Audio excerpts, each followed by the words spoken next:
Pai, obrigada, Senhor.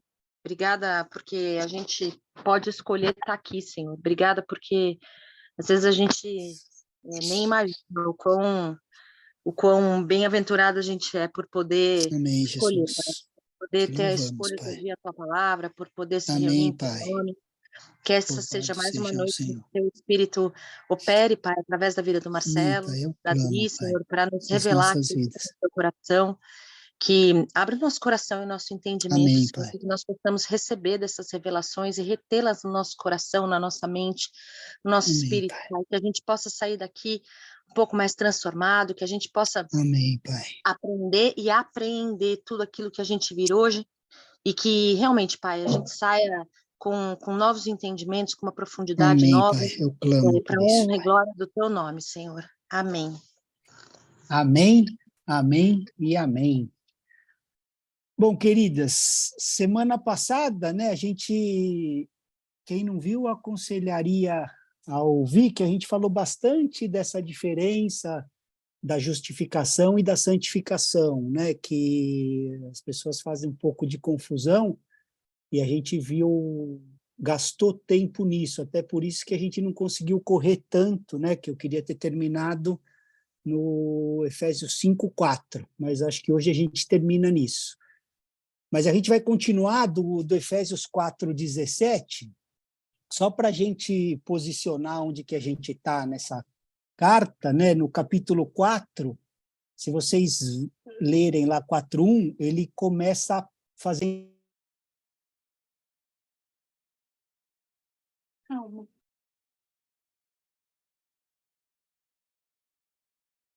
Peraí que tá todo mundo mudo. Para. Peraí que a Adri quis dar um PT na aula.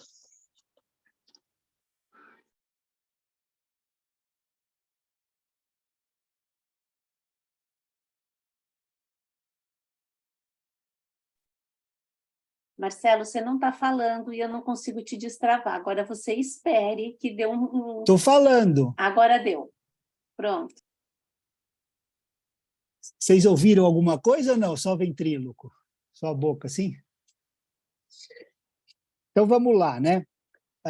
A gente viu, quem não estava aqui a aula passada, eu aconselho a gastar um tempinho vendo, né? Que gastamos aí um tempo vendo a diferença de santificação, justificação, que o pessoal confunde um pouco, né? E por isso que a gente não conseguiu correr muito aí e paramos logo no comecinho do 4, mas hoje, se Deus permitir, a gente termina. Então, só para a gente se situar onde que a gente está, o Paulo, no capítulo 4, ele começa fazendo um apelo, logo no verso 1, para a gente, os cristãos, andarmos de modo digno, de maneira digna da nossa vocação, né? E ele continua, durante o capítulo 4, com a exigência de um crescimento espiritual para que a gente tenha uma vida em comunidade saudável, né? Então, ele começa chegando em família e comunidade. Então, assim, a nova humanidade que Paulo está falando precisa ter contraste com a humanidade caída. A igreja não sabe lidar muito bem com isso. Essa parte de santidade, né, de separação, a igreja não sabe lidar. Então, assim, o andar de maneira digna na nossa vocação é ter esse contraste com a humanidade caída. Então, assim, a gente precisa continuar crescendo, né, espiritualmente, e isso precisa ser evidenciado aonde? No mundo. Como? Por um viver comunitário saudável. Isso é que o mundo deveria ver isso na igreja, né? Então, quando a gente vê pessoas falando, né, de maneira jocosa da igreja, né, dos cristãos, é porque, na verdade, a igreja não está conseguindo cumprir isso que Paulo está falando, essa separação, né? Então, o nosso desafio como igreja é nos tornar uma comunidade com relacionamentos saudáveis entre nós, os irmãos, né? Então, a gente precisa parar de achar que as pessoas devem alguma coisa para a gente precisa crescer espiritualmente, entender, eu até comentei isso na aula passada, né? Que como igreja, nós somos uma comunidade de pastores e as ovelhas estão lá fora. Isso é uma marca de que o evangelho nos alcançou, né? A igreja é uma comunidade pastoral de pastores onde as ovelhas estão lá fora, né? Então, eu queria que a gente lesse, para a gente retomar, Efésios 4, do 17 até o 19. Alguém pode ler para a gente, por favor? Efésios 4, de 17 Eu até posso o ler. 19. Eu leio, Amém. daí depois eu fico quietinha, só para começar. Não. Participem todos aí como quietinho. Vamos falar. Isto, portanto, digo, e no Senhor testifico, que não mais andeis como também andam os gentios, na vaidade dos seus próprios pensamentos, obscurecidos de entendimento, alheios à vida de Deus por causa da ignorância em que vivem, pela dureza do seu coração, os quais, tendo se tornado insensíveis, se entregaram à dissolução, para com avidez cometerem toda sorte de impureza. Então, o que a Ju leu na versão dela, né, não andem, né, não andeis, na minha está não vivam, e Paulo fala muito disso, né, de andar, né, no sentido da gente viver, a gente vai ver bastante isso, né, ele frisando isso. Então, ele está falando assim, ó, eu digo e testifico no Senhor, para que vocês não andem mais, né, não vivam mais como os gentios, né, ele está dizendo isso, que vivem como? Na vaidade dos seus pensamentos. Então, a mentalidade é vã no mundo. Assim, o que é o valor absoluto? É o sucesso. Eu tenho valor se eu tenho sucesso. Esse é o valor do mundo. Ele está dizendo assim, vocês não, cara. Vocês não andem como eles nessas vaidades, né? E aí ele fala assim, ó, no 18. Eu vou até ler na versão que a Ju leu aqui, ó. Obscurecidos de entendimento, né? Na minha está assim, tendo seu entendimento obscurecido. E no 19 ele fala assim, ó, tendo se tornado insensíveis, né? Então, Paulo começa a trazer uma série de frases assim bem devastadoras mesmo, né? Que vai descrevendo a maneira velha de viver, da nossa maneira velha de viver, né? E ele vai confrontar duramente aqui o padrão de sexualidade, né? Porque semelhante ao que a gente vive hoje, naqueles dias lá na Grécia e na Roma, e Roma antiga, a imoralidade era visto como algo positivo, como hoje, né? O cara é modernão, se pega todo mundo, né? A menina é moderna e tal, né? Então, a mesma cultura tinha lá. Então, Paulo está escrevendo naquela cidade, né, de Efésios, onde a deusa deles era aquela Diana, que era a deusa da fertilidade, e os ritos de adoração dela eram as orgias, né? Por isso que fala quando tem aquela confusão do véu, tá? Porque as prostitutas cultuais, elas raspavam a cabeça, né? E quando elas se convertiam, elas apareciam careca na igreja, né? Então tinha toda essa história. Então, hoje, nesse mundo que a gente está vivendo, nessa geração, né, que celebra essa sexualidade descontrolada, a pureza sexual é um dos testemunhos mais poderosos que a gente pode dar para esse mundo. Pureza sexual, né? É um testemunho poderoso, porque uma conduta de pureza vai impactar as pessoas dessa era. Eu percebo assim que muitas vezes eu falo assim algumas coisas, né? Quando está numa roda assim de pessoas que nem são cristãs, e elas ficam meio que chocadas assim, né, com as coisas que eu estou falando, assim, em amor mesmo, assim, né, ponto de vista, ou nem acreditam que isso é verdade, né, que essas coisas, tipo que um casal jovem cristão que está noivo tem que se guardar, não vão se entregar ao sexo antes do casamento, eles ficam olhando assim, né, que um homem e uma mulher devem fidelidade absoluta um ao outro até a morte, né? E o pessoal fica com aquelas caras meio assim, peraí, né? Isso aí era lá atrás, né?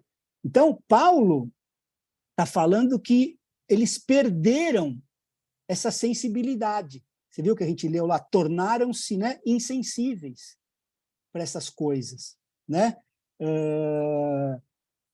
Então, assim, tendo se tornado insensíveis. E aí, a perda dessa sensibilidade, o que vai desencadear? O que a gente continua lendo nesse versículo? Se entregaram à libertinagem, né, para de forma desenfreada cometer todo tipo de impureza, né? Então, ele foca aqui nos pecados sexuais e depois ele vai acrescentando uma lista dos outros, né? Então, às vezes, né, igreja, a gente é sincero, mas não é muito sensível, né? E aí a gente também erra, né? Então, o desafio para a gente no mundo é a gente ser sincero e sensível, né? Então, assim, sincero quando a gente combate o pecado, e sensível que tem uma série de pessoas que, de fato, ama Jesus, mas ainda está nesse processo de cura, de libertação. Então, a gente precisa ter essa sensibilidade. E, na verdade, a gente precisa de ambos, né? Sinceridade e sensibilidade para lidar com essas coisas, né? Então, Paulo vem com essa lista de pecados, né? E uma das principais chaves para nós pararmos com esses pecados nas nossas vidas, na nossa comunidade, é essa sensibilidade de que o outro é criado à imagem e semelhança de Deus. Não somos só nós, né? O outro também. Então, a gente tem que estar sensível que o meu irmão também é criado à imagem e semelhança de Deus. Então, se ele não alcançou, mas ele foi criado à imagem e semelhança de Deus. Então, essa é uma chave importante contra esse pecado sexual, porque, assim, você entende que aquela pessoa que você vê não é um objeto, uma presa, né? Então, você vê uma moça lá, não, ela foi criada à imagem e semelhança de Deus, né? Vocês lembram? Eu comentei isso também na aula passada. Quando o profeta Natã foi confrontar Davi, que parábola que ele usou? De Da ovelhinha. pastor. Isso mesmo, o pastor e ovelhas. Um tinha apenas uma, né? O outro tinha muitos. Então, ele estava ensinando que Davi tinha que olhar para ela como uma ovelha, não como uma presa. Porque Deus tinha dito para ele lá atrás, eu te fiz pastor de Israel. Entendeu? Então, ao invés de você proteger ela, você foi lá e violentou ela. Todo mundo conhece a história, né? O que ele fez para ter a mulher, né? Então, lá atrás ele tinha dito, eu te fiz pastor de Israel. Era esse o olhar que ele tinha que ter para ela, né? Então, assim, eu até li uma frase de Stott, né, John Stott, que assim como há uma típica vida cristã, há uma típica vida pagã, né? Então, Paulo está mostrando para a gente esse contraste de como vive um pagão e como deveria viver quem renasceu, um novo homem, né? Um cristão. Quando eu falo homem, todo mundo só sabe do português, né? Não tem machismo nisso, né? Que engloba tudo, né, queridos? Nós não precisamos voltar nesse... Então, assim, vários dos pecados que Paulo, né, lista estão relacionados ao viver em comunidade, né? Então, quando ele fala que é judeu no verso 18, né? Tendo... Estou falando todes. Então, assim, quando a Ju leu assim, tendo seu entendimento obscurecido, separados da vida que Deus concede, né? E aí ele continua, por causa da ignorância em que vivem pela dureza de seu coração. Então, o que por esse texto, a gente precisa receber de Deus? Se a gente está obscurecido? Iluminação, né?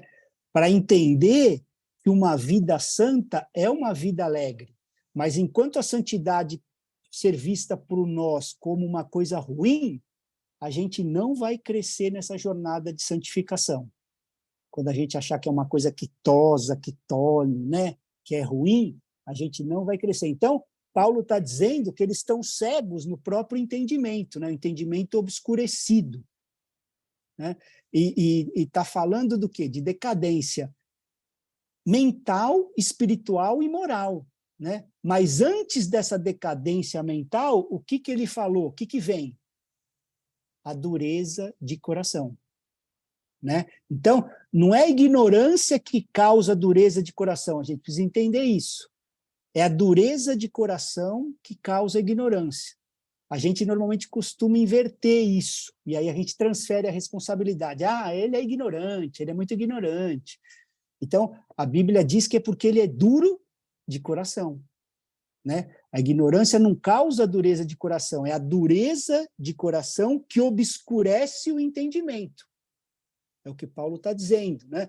Porque Deus está sempre contendendo com o homem para quebrantá-lo, né?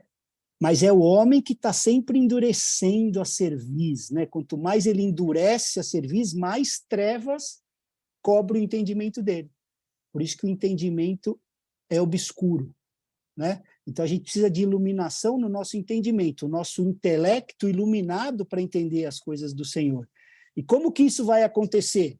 Não tem atalho, é isso aqui, ó. Não tem outro jeito, né? O nosso entendimento é iluminado aqui, né? Quanto mais a gente mergulhar na palavra do Senhor, mais o nosso entendimento vai ser iluminado pela verdade de Deus, né? A gente vai se convencendo que a verdade de Deus é a única verdade, né? Uma pessoa pode ser extremamente ignorante quanto à vontade de Deus, mas se ele quebrantar o coração, ele vai receber iluminação.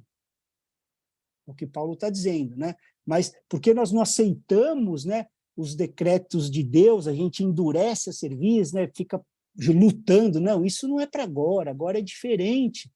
É que a gente entra nessa decadência mental, espiritual e moral que o mundo está, né? Esse é o lugar que nós chegamos, né?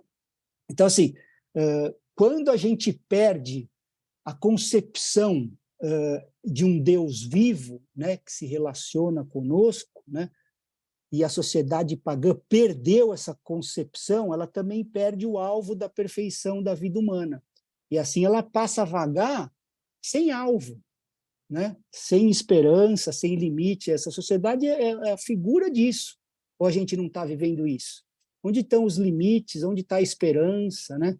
Não tem alvo, né? Está sempre atrás de coisa, né? De prazeres diferentes, né? Então, a gente continua determinando o que é certo e o que é errado, o que é bom e o que é ruim, a partir do nosso sentimento. Ah, eu sinto que isso aqui é ruim, então é ruim. Então, assim, se te deixa feliz, pode fazer, né? O que importa é ser feliz. Isso é o que a sociedade prega, né? Então, vamos no 20, continuar o texto. Se alguém puder ler do 20 até o 24... Alguém vai? Eu Então, leio. mandei Efésios Mas, 4, de 20 a 24, Fabi. mas não foi assim que aprendeste a Cristo. Se é que de fato o tendes ouvido e nele fostes instruídos, segundo é a verdade em Jesus. No sentido de que, quanto ao trato passado, vos despojeis do velho homem, que se corrompe, segundo a concupiscência do engano, e vos renoveis no espírito do vosso entendimento, e vos revistais do novo homem, criado segundo Deus, em justiça e retidão procedentes da verdade. Então, esse texto aqui, né, ele é bem profundo, né? Ele fala muito aí da gente, né, se revestir, né, do novo homem, deixar a velha natureza que se corrompe, né, renovar o espírito.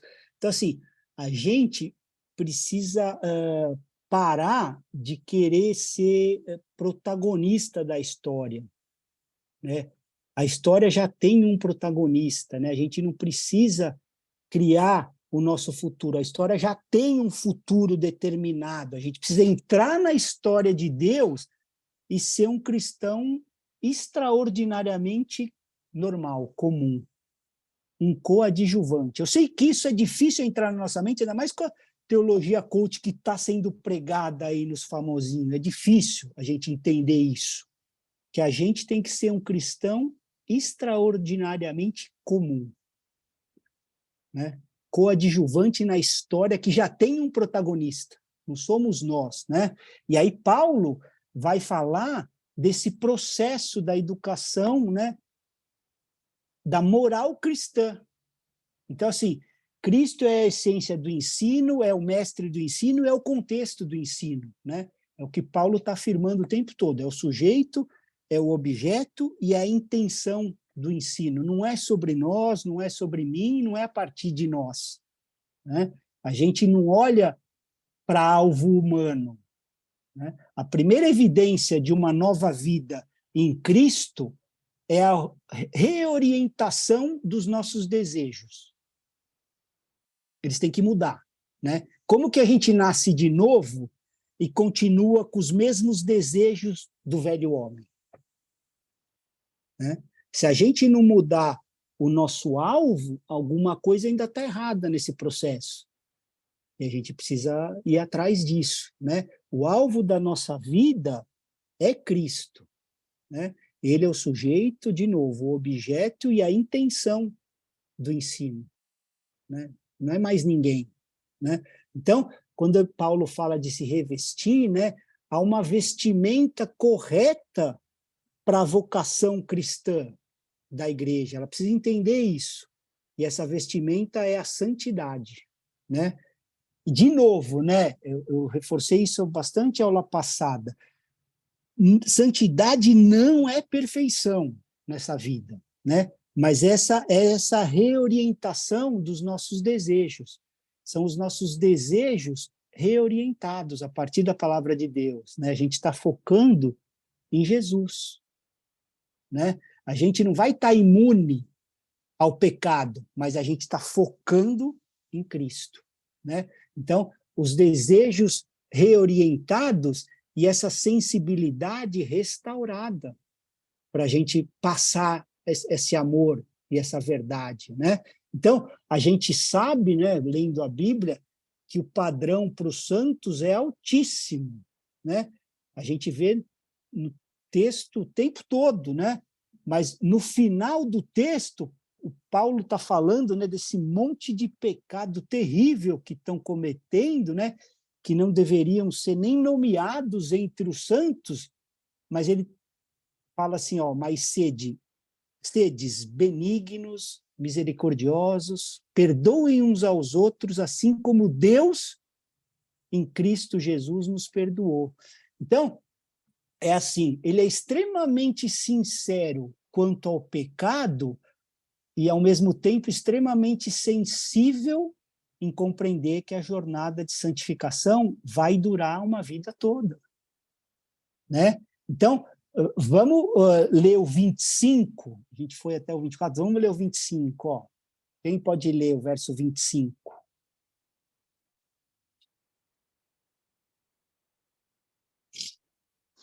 Eu leio. Vai? Amém. Vai, pode ler. Por isso, não mintam mais, que cada um diga a verdade para o seu irmão na fé, pois todos nós somos membros do corpo de Cristo. Então, na minha versão diz assim, né, deixando a mentira, né, para não mentir mais. O Paulo aqui está falando da vocação cristã, né? Ele falou dos dons, dos ministérios, da nova humanidade. E quando ele começa a falar dessa necessidade do contraste que a igreja precisa ter, ele começa por dentro, né, pela comunidade, né, pela casa de Deus. Então, se a gente quer dar um testemunho digno ao mundo, a gente tem que ter consciência que nós pertencemos uns aos outros. Então, assim, falem a verdade uns aos outros, mas com sensibilidade, né?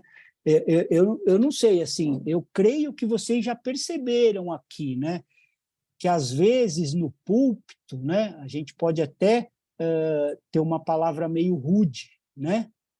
Mas eu tenho certeza que se alguém já sentou com a gente, sabe que nós somos sensíveis. Eu duvido alguém falar que foi rude numa mesa, né? Então, essa sensibilidade, ela é parte da consciência da nossa própria fraqueza, né? Todos somos iguais. Então, assim, rude na exposição do pecado, como tem que ser, mas sensível no cuidado, no pastoreio, né? Então, quando Paulo diz assim para deixarmos a mentira, né, não as mentiras, ele está falando lá do pecado original, que é a idolatria a nós mesmos. Você será como Deus, né? Então, Paulo está dizendo para a gente deixar de olhar o velho homem e essa mentira da idolatria atrás do velho homem e viver de maneira diferente, singular do que o mundo está vivendo, né?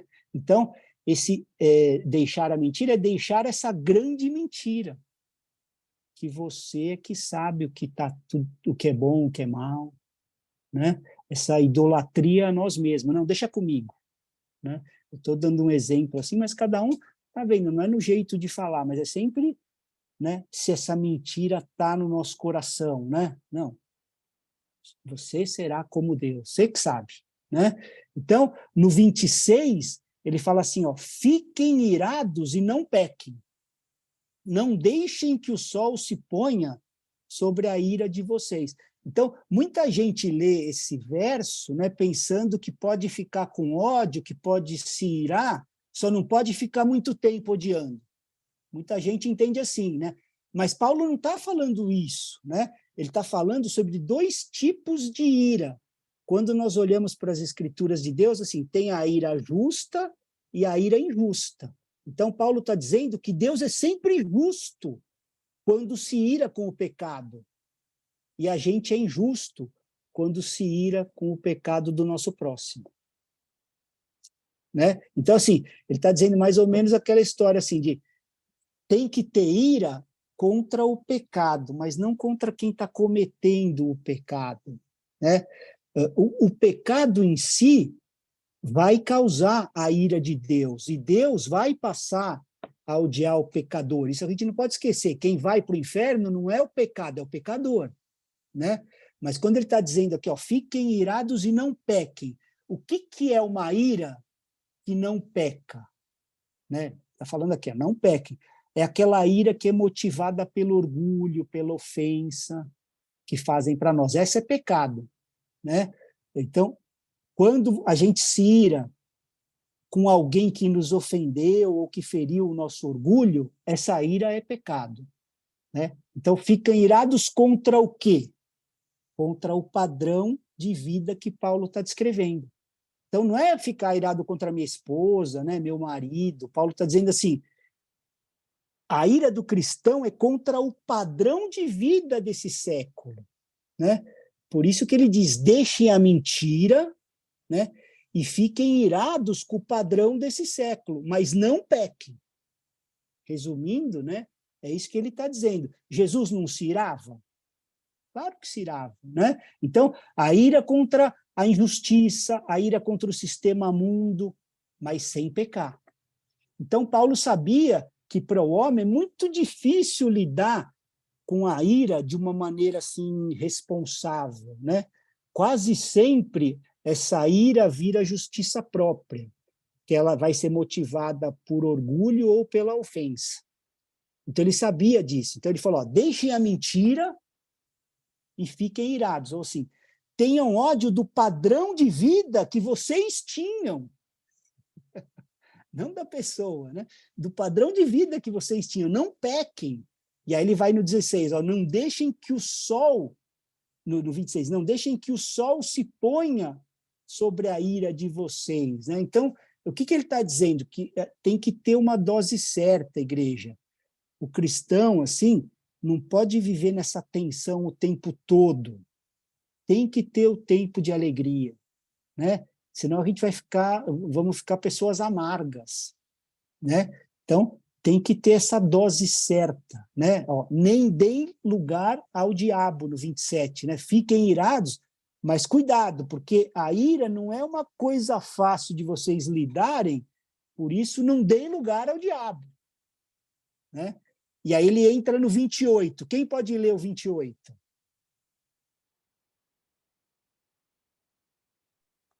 Vou ler. Amém. Quem é ladrão, pare de roubar.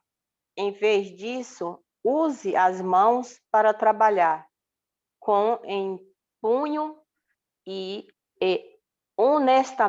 honestidade, e assim ajudar generosamente os necessitados.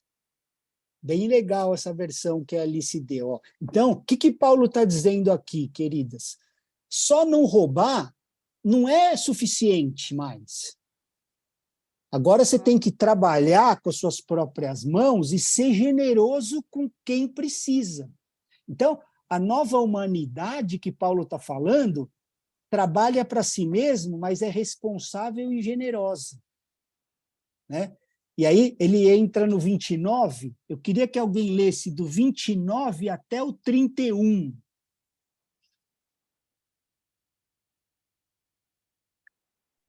Quem vai? Eu posso ler, pastor? Do Amém, 29 ao Letícia. 31. Ao 31. Tá. Não saia da vossa boca nenhuma palavra torpe, e sim unicamente a que for boa para edificação, conforme a necessidade, e assim transmita graça aos que ouvem. E não entristeçai o Espírito Santo, o Espírito de Deus, no qual fostes selados para o dia da redenção. Longe de vós toda amargura, cólera, ira, gritaria, blasfêmias, e bem assim toda malícia. Lê o 32 também, Letícia, por favor. Eu vou ganhar um ponto extra? Estrelinha. Antes, sede uns para com os outros benignos, compassivos, perdoando-vos uns aos outros, como também Deus em Cristo vos perdoou. Então, esses 4 versos aqui, Paulo está estabelecendo, né, um padrão bem alto de santidade que é Cristo.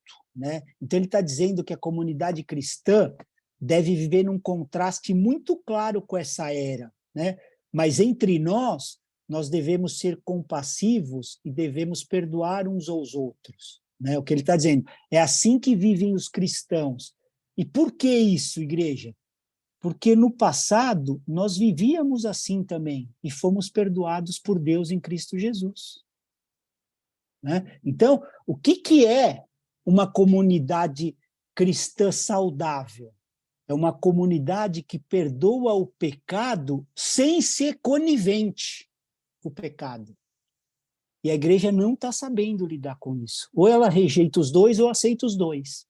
Então, assim, ela tem que perdoar o pecado sem ser conivente com o pecado. Né? E aí ele entra, né? Na verdade, a Bíblia usa essas divisões assim, né? Mas ele está falando do mesmo assunto, né? No Efésios 5, que ele já começa com portanto, né? Então está continuando, né? A explanação dele. Alguém pode ler do Efésios 1, de 5 a 4? Aí a gente consegue chegar onde eu queria ter chegado na aula passada. Efésios 5, de 1 a 4. 5, não é? de 1 a 4. Eu Falei 4? leio. Né, vamos lá. Sede, pois, imitadores de Deus como filhos amados, e andai em amor como também Cristo nos amou e se entregou a si mesmo por nós, como oferta e sacrifício a Deus em aroma suave. Mas a impudicícia e toda sorte de impurezas ou cobiça nem sequer se nomeiem entre vós, como convém a santos.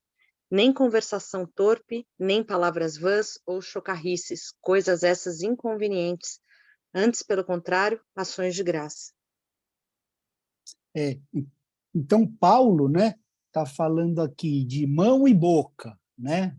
Ou seja, o que a gente faz e o que a gente fala, né? Serviço, né? Tudo que a gente fizer, né? Ou falar como nova humanidade tem que estar a serviço da edificação, né? Por isso que ele fala assim, né?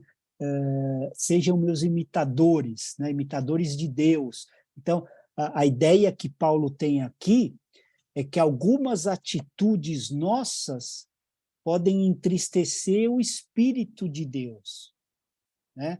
Então, quando ele fala assim de mão e boca, né? Da maneira de fazer e de falar, é tudo visando na edificação, né? Que o povo de Deus está fazendo aqui. Então, certas atitudes, quando não estão, né, engajadas nesse propósito, entristecem o Espírito Santo de Deus, né? E a base é aquilo que ele falou lá atrás, né? A mentira da idolatria, né? Se vocês comerem desse fruto, vocês vão ser como Deus. Então, aí a gente começa a cobiçar as coisas, e a cobiça nada mais é do que isso. Eu estou externalizando a idolatria, né? Eu desejar alguma coisa que não é conveniente para mim, né? Que não é lícito, que não é nosso, não é para nós, e eu estou cobiçando aquilo, né?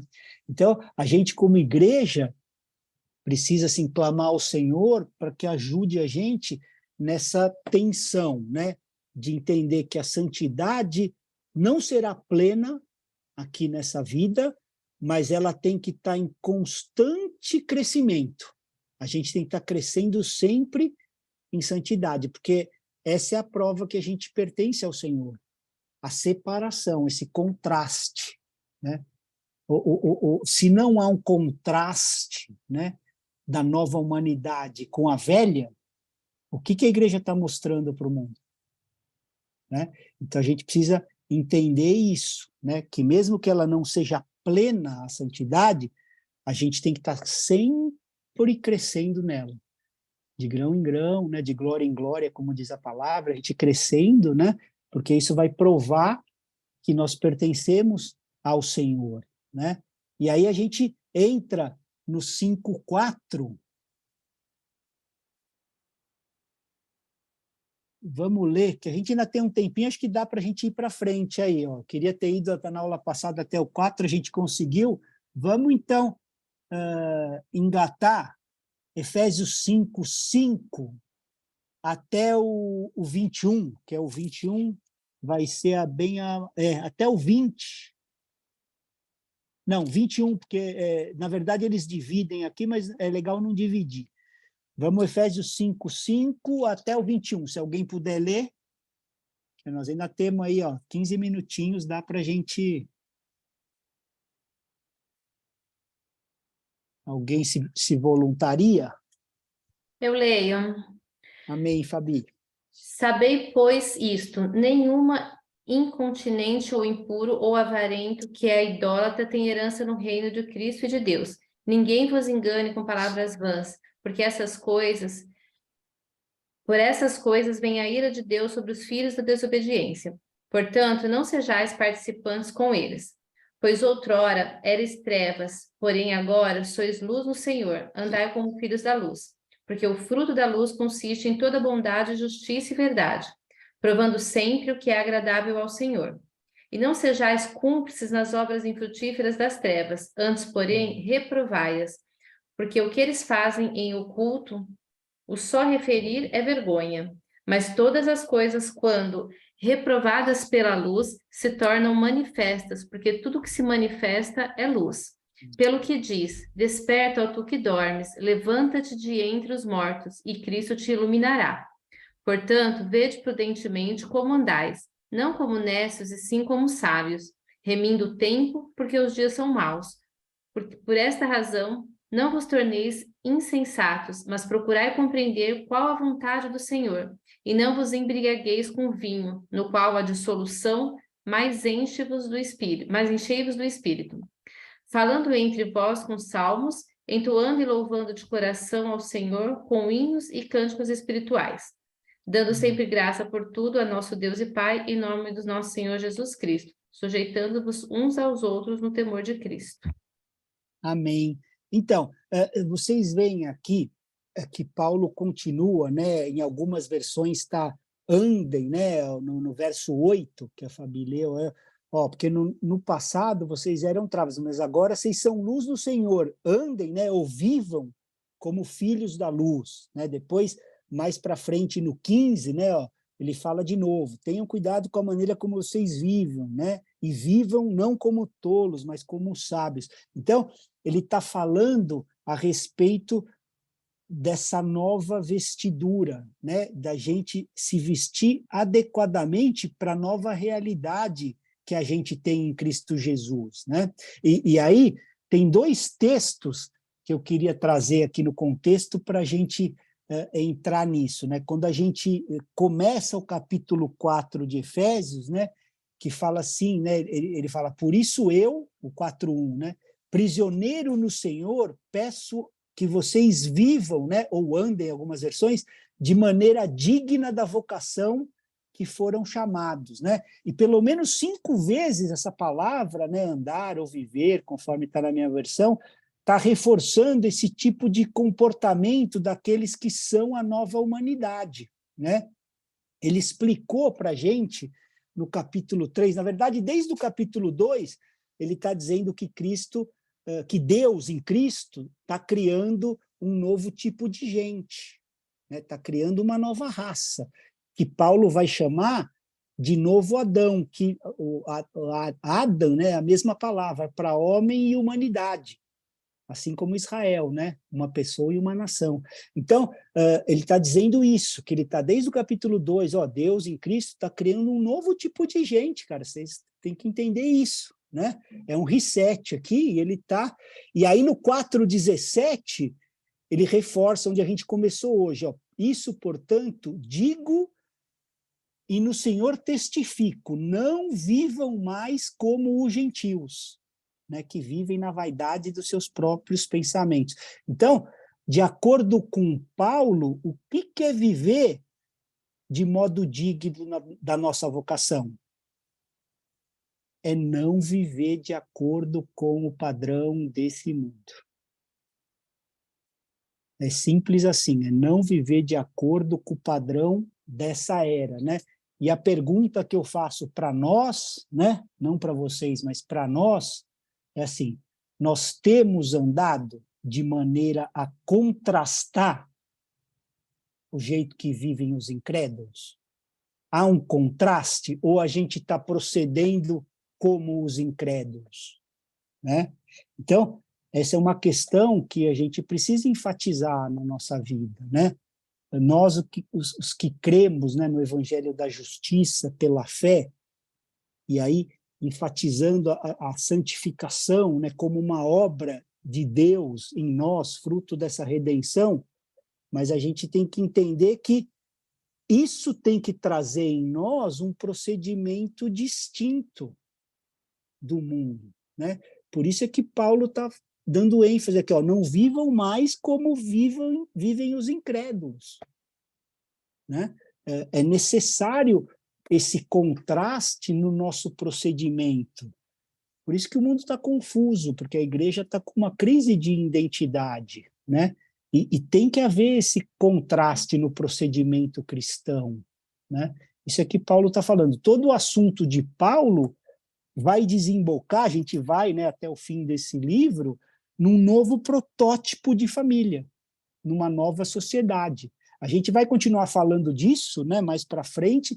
No final também eu vou fazer um resumo para compilar os pontos importantes, né, de cada capítulo, né, uma conclusão organizando assim de uma maneira mais compilada essa carta, mas ele começa a falar de uma nova conduta. Quem pode ler o 28 para a gente aqui, que a gente já leu aqui,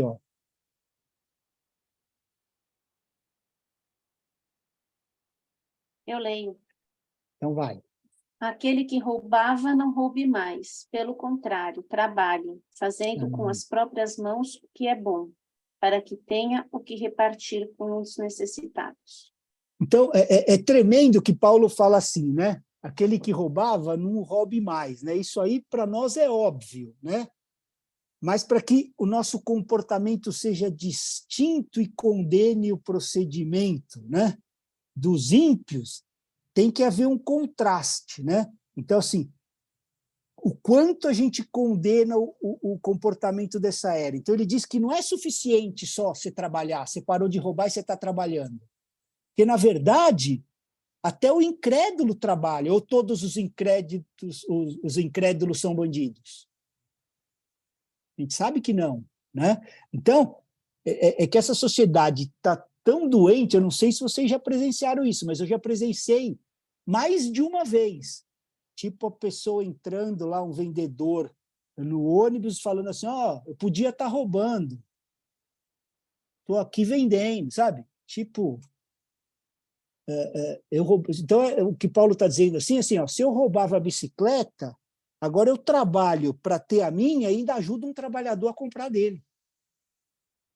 A régua, nova humanidade. Então, esse é o padrão de Deus, essa é a justiça de Deus para esse mundo.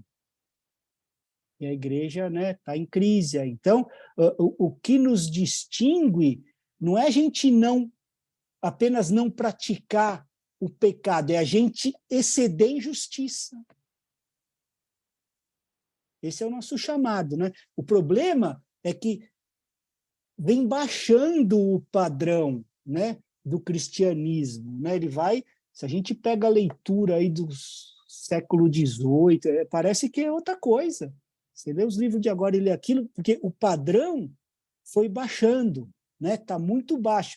Então, esse cristianismo, né, que eu falei na aula passada, deísta, né, tipo que baixa o padrão da exigência que tem na palavra da santificação. Então, assim, se você não rouba e não mata, tá tudo bem. Tá? Paulo está falando isso, né? Então, Paulo diz que não é apenas não pecar que nos distingue, é o exceder na justiça de Deus. Né? Ele fala de mãos, né? Deixa de roubar, e de boca, né? Ele continua no 29, ó.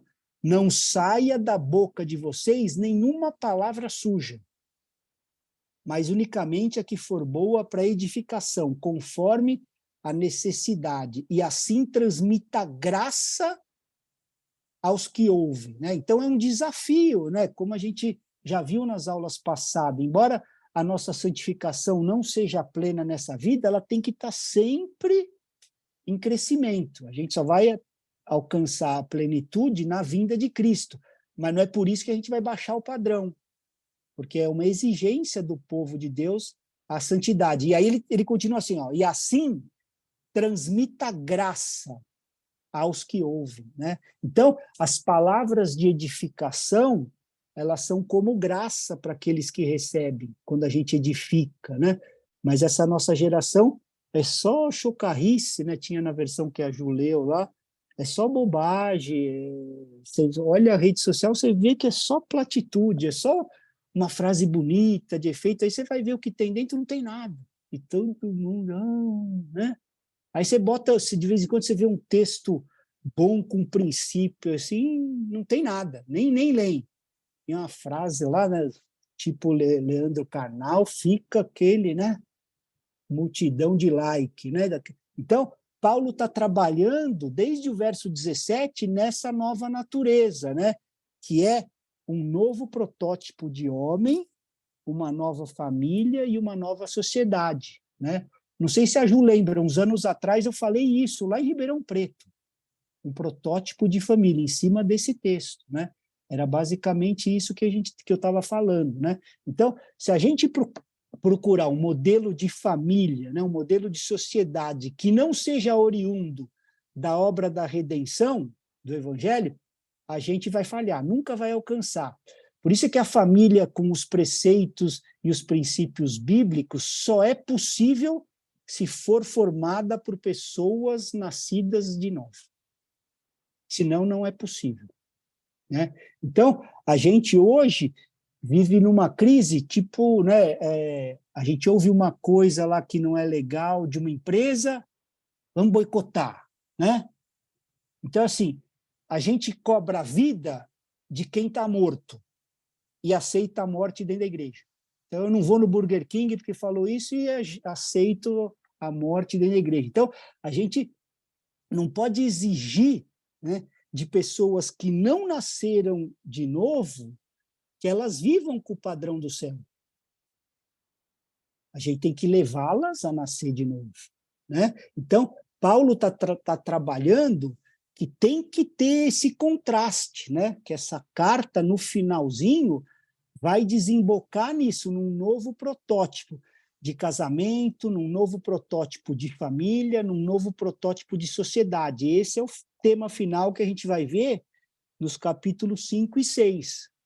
Né? Então, a chave está lá no comecinho da carta, é a obra da redenção. Não é porque a gente fez alguma coisa, não é porque, poxa, legal, agora eles estão estudando a Bíblia segunda noite, né? Mesmo cansados, então, não. A chave é Cristo, né? A obra da redenção. Uma vez nós redimidos, aí nós temos essa responsabilidade sobre nós, né? A responsabilidade recai sobre a igreja, né? De apresentar para o mundo um novo protótipo de família um novo protótipo de sociedade que vem da nova natureza em Cristo Jesus, né? Eu não sei se a gente tem mais tempo, deixa eu ver aqui, que a Adri estava mandando... Não, temos uns minutos ainda, né? Então, essa responsabilidade de oferecer ao mundo um novo padrão de família é da igreja, não é do governo. A gente não tem que ficar esperando alguma coisa, né, para eles fazerem, né? A responsabilidade, olha só como a igreja tem isso e parece que não entendeu, né? De oferecer ao mundo uma sociedade mais justa, a responsabilidade é da igreja. São os redimidos, os nascidos de novo. Então, de novo, a responsabilidade cai sobre a igreja. E isso não é uma coisa macro. Não. É tipo no dia a dia mesmo, né? Nas nossas ações diárias, né? Então, quando Paulo disse assim, quando agimos com toda justiça, bondade e verdade, né? Então, é assim que o cristão deveria andar, a nova humanidade. Aí, vamos pensar aqui juntos, né? Milhões de cristãos, né, pelo mundo, praticando verdade, justiça e bondade em todas as ocasiões. O que a gente vai ter? Uma sociedade melhor, né? Então, não totalmente restaurada, né, essa viés aí triunfalista, porque a gente nunca vai conseguir estabelecer um reino plenamente sem o rei. Não existe reino sem rei, né? Então, mas a gente tem que causar impacto na ordem desse mundo, né, no curso dessa era. Por isso que Paulo fala de mãos e boca, ou seja, o que a gente faz e o que a gente fala. E aí ele entra no 30, né? Ó, e não entristeçam o Espírito Santo de Deus, no qual vocês foram selados para o dia da redenção, né? Lembra que ele disse lá no capítulo 1, que a gente foi selado, né, com o Espírito da promessa? Então, que esse Espírito é a garantia que nós fomos salvos, né? Mas não é por isso que a gente não vai continuar perseguindo o padrão que a gente deve viver, de santidade, né? Dignos da nossa vocação, né? Então, a gente, não vivendo assim, a gente entristece o Espírito Santo, né? Como que o Espírito Santo pode ser entristecido? Eu peguei uma frase aqui do John Stott, que eu achei muito legal, né? Que diz assim, ó, uma vez que o Espírito Santo, que é o Espírito Santo, a ausência de santidade o entristece, e uma vez que é um só Espírito, a ausência de unidade também o faz, né? Então, a ausência de santidade e a ausência de unidade. Então, ele continua assim, ó, de fato, qualquer atitude incompatível com a santidade ou unidade do Espírito o entristece. Então, de novo, né, igreja, o nosso desafio é andar em santidade e unidade para a gente poder testemunhar ao mundo essa obra que nos alcançou, né? Então, hoje, quando eu vejo assim igrejas locais meio que sendo concorrente, eu falo, cara, como assim, né? Algumas até são meio contenciosas com as outras, né? Falam, não, de lá, daqui, né? Não consegue, tipo, viver em paz. Então, Paulo está falando desses pecados contra a relação. E aí ele começa a listar, né, os pecados: amargura, cólera, ira, gritaria, né? A gente viu aí, a gente leu isso tudo, né? Então ele está dizendo que esses pecados todos vão comprometer a nossa unidade, né? São pecados contra a comunidade, na verdade, né? Pecados contra a nossa relação como filhos, né? Então, quando você está alimentando amargura dentro de você, você está pecando contra a unidade da igreja, e aí entristecendo o Espírito Santo, né? E a santidade da comunhão é tão santa quanto a santidade exigida no nosso comportamento, né? Então, a grande contribuição que a igreja pode dar para uma nova ordem social é ela mesmo ser essa nova ordem social, né? E a grande contribuição que a igreja pode dar para um novo modelo de família é ela mesmo ser um novo modelo de família, né? Voltar ao velho e bom modelo lá do jardim, né? Lá no jardim é a ideologia de Gênesis, não de gênero, né? E tem que voltar para aquela ideologia, né? Voltar para o começo, né? Por isso que Paulo vai enfatizar quando ele entra no capítulo 5, né? Ó, sejam imitadores de Deus como filhos amados e vivam em amor como Cristo nos amou e se entregou por nós como oferta e sacrifício de aroma agradável a Deus. Então, assim, está falando, andem, né? Vivam de maneira diferente. A gente não pode proceder como o mundo procede, né? E aí no capítulo 4 ele tinha dito para a gente assim, né? Para perdoarmos uns aos outros como Cristo nos perdoou, está lá no 4:32. E aqui ele diz assim, para a gente viver em amor, assim como Cristo nos amou, né? Então, o que é viver e andar em amor? Segundo esse texto que a gente leu aqui de Efésios 5:1, é se entregar para a relação.